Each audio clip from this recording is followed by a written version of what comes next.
किसी की इज्जत नफ्स कुचल दी जाए तो ऐसा शख्स गुस्से, इंतकाम और मुखालफत पर उतर आता है और फिर जिद पकड़ लेता है।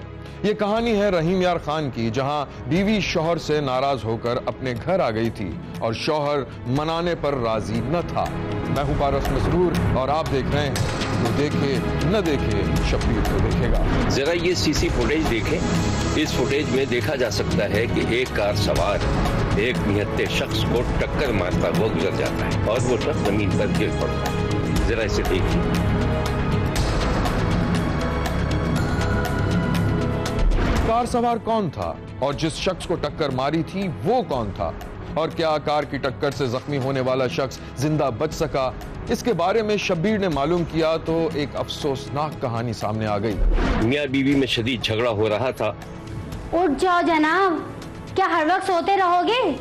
मेरी नींदें हराम कर कर तुम इतने मजे से यहाँ पे सो रहे हो? तुम्हारे कुछ समझ में नहीं आता है घर में क्या चल रहा है क्या नहीं चल रहा है, बस आए और सो गए। क्या मसला है तुम्हारे साथ? देखो उस्मान, मैं क्या करूं ये तुम मुझे बता दो सीधी तरीके से। पूरा दिन तुम बाहर आवारागर्दी करते हो, रात को आकर पढ़कर यहाँ पर सो जाते हो। इतनी तजलील, इतनी जिल्लत, इतनी नफरत है तुमको मुझसे? अगर इतनी ही नफरत है ना तो बता दो मैं क्या करूं? मुझसे ये सब कुछ बर्दाश्त नहीं होता। बताओ, बोलो क्या करूं मैं? तुम नहीं रहो ना, चली जाओ ना। वैसे भी मैं तुम्हारी वजह से अपनी जिंदगी के मामलात को बदल नहीं सकता। फिलहाल तुम यहां से दफा हो जाओ। क्या कहा तुमने? वरना तो मैं क्या? बोलो, बोलते क्यों नहीं हो? वरना तो मैं क्या? मैं कुछ नहीं कहना चाह रहा, मेरा लड़ने का बिल्कुल भी मूड नहीं है, समझी ना? मैं बस तुम जाओ, यहां से जाओ। मेरा भी तुमसे लड़ने का मूड नहीं है। ठीक है, यहां से जाती हूँ। पढ़ो रहो, सो जाओ। उस्मान की बीवी दूसरे कमरे में चली गई। उसकी आंखों से मुसलसल आंसू बह रहे थे। शौहर के मुबैना रवैये से तंग आकर बीवी ने एक दिन शौहर का घर छोड़ा और मैके चली गई थी, जिसके बाद 1.5 बरस तक शौहर ने न तो मनाने की कोशिश की और न ही बीवी ने खुद से जाना पसंद किया। फिर उस्मा के वालिदैन ने अपने दामाद के घर वालों से राब्ता किया और उस्मान के माँ बाप को दावत पर बुला लिया। लड़की की माँ मेहमानों को लेकर डाइनिंग रूम की तरफ चली गई। आइए, तशरीफ लाइए। जी बहुत शुक्रिया।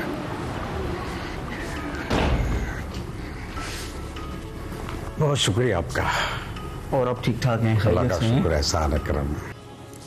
देखें भाई साहब, आप उस्मान को समझाएं कि इतना गुस्सा और आना ठीक बात नहीं है। ये उसका अपना ही घर है, जब दिल चाहे अपनी बीवी को आके ले जाए यहाँ से।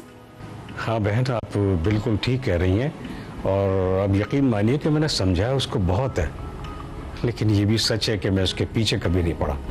लेकिन आप मुतमईन रहिए, फिक्र मत कीजिए, इंशाल्लाह सब ठीक हो जाएगा। जी हाँ भाई, कौन से मियाँ बीवी में लड़ाई नहीं होती, मैं भी समझता हूँ। चलें, अल्लाह बेहतर करेगा। इंशाल्लाह इंशाल्लाह। आ जाए, डाइनिंग टेबल पे आ जाए, खाना ठंडा। आइए तशरीफ लाइए। जी बहुत शुक्रिया।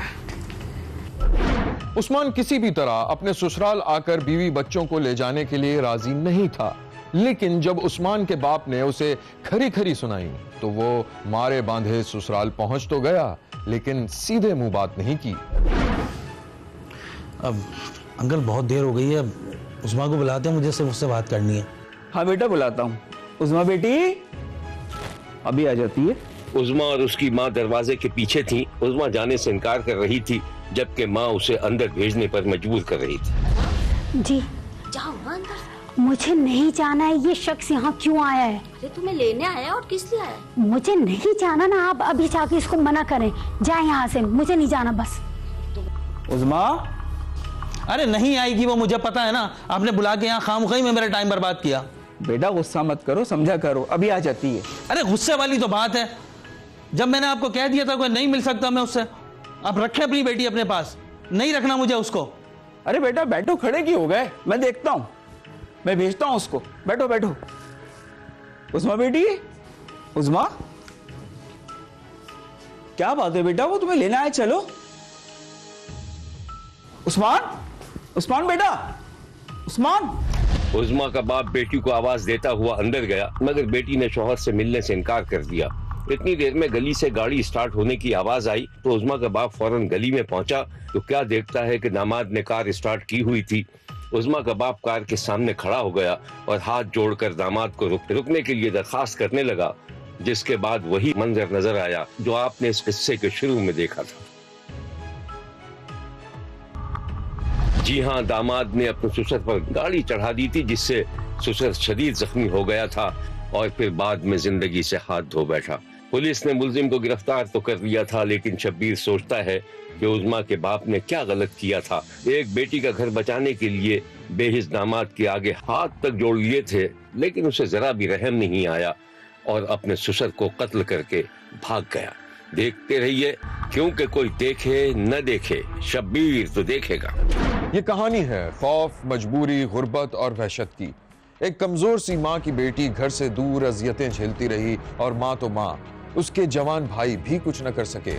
मैं हूं पारस मसरूर और आप देख रहे हैं कोई देखे न देखे, शब्बीर तो देखेगा। शब्बीर ने देखा कि एक नौजवान परेशान हाल घर में दाखिल हुआ तो माँ दरवाजे से लगकर ही खड़ी हुई थी। दरवाजा अचानक खुला तो उसके सर से टकरा गया। क्या हुआ बेटा, कुछ पता चला तुम्हारी बहन का? कहाँ है वो? अरे अम्मा, उसने तो शादी कर ली है। हाय गजब, किससे? उसने हमें बताया क्यों नहीं? हमें बताया क्यों नहीं? अरे वो तो घर से भी नहीं निकलती थी, वो तो कहीं बाहर भी नहीं जाती थी। बस अम्मा खामोश हो जाएं, जो होना था वो हो गया। अब पूरे इलाके में ढिंडोरा ना पीटे हमारा। मगर पता तो चले कौन है वो, किसने मेरी बेटी को बहकाया है? अम्मा, मोहल्ले का एक ही आदमी है मशकूक, वही शहरियार। क्या वो? अरे मेरी बेटी को ढूंढ कर लेकर आओ, कहाँ है वो? अम्मा, अब वो इस इलाके में नहीं है, पता नहीं कहाँ लेके चला गया तुम्हारी बेटी को। अरे अल्लाह, मेरी बच्ची को ढूंढो, कुछ तो बताओ उसके बारे में। न्यू कराची के रिहायशी 18 साला मिसबा ने मोहल्ले के ही एक शख्स शहरियार से शादी कर ली थी, जो खुद को पुलिस एहलकार बताता था। शब्बीर ने देखा कि शहरयार मुबैना तौर पर मिसबाह को अपनी एक तस्वीर दिखा रहा था। ये देखो मिसबा, वर्दी के अंदर ना इंसान एक अलग ही लगता है, बिल्कुल भरम होता है उसका। वैसे देखो, आप तो बिल्कुल ठीक कह रहे हैं। क्या शहरियार तुम सच में पुलिस में हो? हाँ ना, बताया तो था तुम्हें मिसबा, भूल गई तुम? हाँ बताया तो था, लेकिन मैंने तुम्हें एक दिन भी वर्दी पहनकर ड्यूटी पे जाते हुए नहीं देखा। अरे भाई तुम छोड़ो इन बातों को, तुम एक काम करो, ये पैसे रखो और शॉपिंग पे चले जाना। ये पैसे कहाँ से आए? मिसबा, तुम आम खाओ ना, गुटलियां क्यों गिन रही हो? शहरियार एक बात कहूँ, तुम बुरा तो नहीं मानोगे? हाँ बोलो। मैं सोच रही थी कि माँ के पास जाऊँ और उनसे कहूँ कि हमें माफ कर दे। हाँ भाई, ये तो बहुत अच्छी बात है, जरूर जाओ। और वहां पर जाकर अपने भाइयों से ये भी कह दो कि मुझे 125 चाहिए। शहरियार, उनके पास पैसे कहाँ हैं? पैसे कहाँ से आए क्या मतलब? उनकी कंगाल बहन से शादी की है मैंने, अब इतना तो वो कर ही सकते हैं मेरे लिए। मेरी बात सुनो, अगर मैं अपनी माँ को छोड़कर आ सकती हूँ ना तुम्हारे पास, तो मैं तुम्हें भी छोड़कर जा सकती हूँ, समझे? ओ इधर, ये किस ट्यून में बात कर रही हो? आइंदा इस तरह बात करी ना, टांगे तोड़ दूंगा मैं अपने भाइयों को बुलवा लूंगी। अपने भाइयों की धमकी मुझे दे रही हो? जानती हो मैं कौन हूं? एक पुलिस वाला। इतने केसेस ढालूंगा उनके ऊपर कि जिंदगी भर ना कोर्ट कचहरी के चक्कर लगाते रहेंगे। और हाँ, एक और बात, वहां जा रही हो ना तो कह देना उनको कि मुझे 125 चाहिए तो चाहिए। और अगर मेके में से किसी को भी इस घर का पता चला ना और यहां पर कोई आ गया मिसबा, टांगे तोड़ के रख दूंगा एक एक की। मैं जा रहा हूं, कुंडी लगा देना अंदर से। आई बड़ी भाइयों की हिमायती।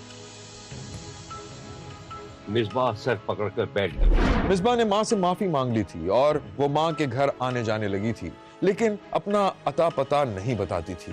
उधर जब मोटरसाइकिल का मुतालबा मंजूर न हुआ तो मुबैना तौर पर मिसबा का शौहर उसके भाइयों और माँ को व्हाट्सएप पर धमकियां देने लगा। मिसबा रिक्शे से उतर कर अपने घर पहुंची तो उसका शौहर उसका इंतजार कर रहा था। दे रहे हैं मोटरसाइकिल या नहीं दे रहे तुम्हारे घर वाले?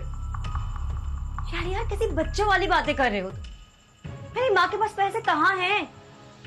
पैसे कहाँ हैं? और वो जो तुम्हारा बाप इतना बड़ा मकान छोड़कर मरा है, तुम्हारे भाई अकेली हड़प कर जाएंगे, तुम्हें कुछ नहीं देंगे। मेरी बात सुनो कान खोल कर। वो मेरा और मेरे भाइयों का मामला। तुम होते कौन हो बीच में बोलने वाले? मैं कौन होता हूँ? मैं हूं तुम्हारा शोहर, और अब मैं बताता हूँ दोनों को भी कि मैं कौन हूँ। मिसबा के शौहर ने फौरी तौर पर गुस्से में एक व्हाट्सएप मैसेज रिकॉर्ड करके भेज दिया। आओ बकरी, सुन जरा गौर से। तुझे 1 दिन का टाइम दे रहा हूं। समझ नहीं आ रही थी ना तुझे प्यार से बात? 1 दिन का टाइम दे रहा हूं। अगर बाइक नहीं आई तो मैं कितना खतरनाक आदमी हूं। अरे अरे हट दूर, बंद करो, डिलीट करो इसे। भेज दिया मैंने मैसेज। अब अगर बाइक नहीं आई ना तो उन लोगों को तेरे ऊपर ये पैसे खर्च करने पड़ेंगे। ऐसी टांगे तोड़ूंगा मैं तेरी। देखता हूं कैसे नहीं देते हैं वो लोग बाइक। अभी तो मैं जा रहा हूं ड्यूटी पे, आके करता हूं तुम लोगों का हिसाब में। शौहर चला गया तो इस दौरान मिसबा के भाई का फोन आ गया। हेलो। बात सुनो मिसबा, तुम खैरियत से तो हो? तुम्हें पता है तुम्हारे शौहर ने क्या मैसेज भेजा है? भाई वो बदमाश आदमी है। आप प्लीज उसे मोटरसाइकिल दे दें। अरे उसकी ऐसी की तैसी। एड्रेस बताओ, मैं अभी आता हूँ। नहीं भाई, मैं आपको एड्रेस नहीं बता सकती। आपको नहीं पता, वो जान से मार सकता है, वो कुछ भी कर सकता है, वो बहुत खतरनाक आदमी है। बस मैं जो कह रही हूँ ना आपको, आप प्लीज कुछ भी करके ना आप बाइक दे दो। सुन रहे हैं ना आप मेरी बात? बेटे ने गुस्से में फोन एक तरफ फेंका और खुद बेबसी की तस्वीर बन गया। क्या हुआ बेटा? अम्मा, तुम्हारा दामाद धमकी दे रहा है, ब्लैकमेल कर रहा है। मैं अपनी बहन को जुल्म से बचाऊंगा। अरे छोड़ दो बेटा, वो दोनों मियाँ बीवी हैं। आज लड़ रहे हैं, कल उनकी दोस्ती हो जाएगी। हम क्यों बोल के बुरे बन जाएं? अरे अम्मा। अरे बस, जब मैंने कह दिया ना, बस बात खत्म करो, चुप हो जाओ। मिसबा के शौहर ने मुबैना तौर पर अपनी बीवी पर जुल्म के पहाड़ तोड़ दिए थे और फिर एक दिन बदतरीन तशद्दुद करके उसे घर से निकाल दिया। शब्बीर ने देखा कि मिसबा अपने सर पर हाथ रखे तेजी से बाहर निकली और रक्षे के लिए इधर उधर देखने लगी, लेकिन नकाहत इतनी थी कि उससे चला नहीं जा रहा था। फिर वो एक ठेले के पास गिर गई। इधर उधर कोई नहीं था। जाने वाले ने मिसबा की माँ को फोन मिलाकर सारा किस्सा बता दिया।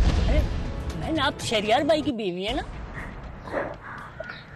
भाई, इसने मुझे बहुत मारा है। मेरे सर में बीच का सुराख करने की कोशिश भी की है। आपको अल्लाह का वास्ता मुझे मेरे घर पहुंचा दो। लेकिन मैं कैसे लेके जा सकता हूँ आपको? अच्छा, एक काम करें, आप अपनी अम्मा का नंबर 03306210। मैं कर। हाँ जी, ये आपकी बेटी यहाँ पे बेहोश पड़ी है, बीमार है, इनको जख्मी, इनको लेके जाएं आप। नहीं बेटा, हम नहीं आ सकते। तुम ऐसा करो, उसको रक्षा कराकर छोड़ दो, पैसे हम दे देंगे। और हाँ, मेरी जरा मिसबा से बात करा दो। वो बात नहीं कर सकती, वो बार बार बेहोश हो जाती हैं। हाय अल्लाह, मेरी बच्ची इतनी कैसी है। अच्छा, आप टेंशन ना ले, मैं लेके आता हूँ, मैं लेके आता हूँ। ठीक बहन, आप उठने की कोशिश करें, मैं रिक्शा रोकता हूँ, आप उठें। मिसबा को शदीद जख्मी हालत में मां के पास पहुंचा दिया गया था। मां अस्पताल ले गई तो पता चला कि उसका सर पेचकस से जख्मी किया गया था और उसमें चाय की पत्ती भर दी गई थी। थाने वालों ने मुबैना तौर पर केस रजिस्टर करने से इनकार कर दिया था। इसी दौड़ भाग में मिसबा ने कुछ देर बाद दम तोड़ दिया। यह है वो बदनसीब लड़की जिसकी माँ और भाई खौफ के मारे उसकी कोई मदद तक नहीं कर सके। मिसबा की माँ ने मुबैना तौर पर लाश का पोस्टमार्टम कराने से इनकार कर दिया था, जिसके बाद पुलिस ने लाश उसके गुस्सा के हवाले कर दी थी। पुलिस का कहना है कि अफसराने बाला की हिदायत के बाद मुकदमा दर्ज करने का फैसला किया जाएगा। देखते रहिए, क्योंकि कोई देखे न देखे, शब्बीर तो देखेगा।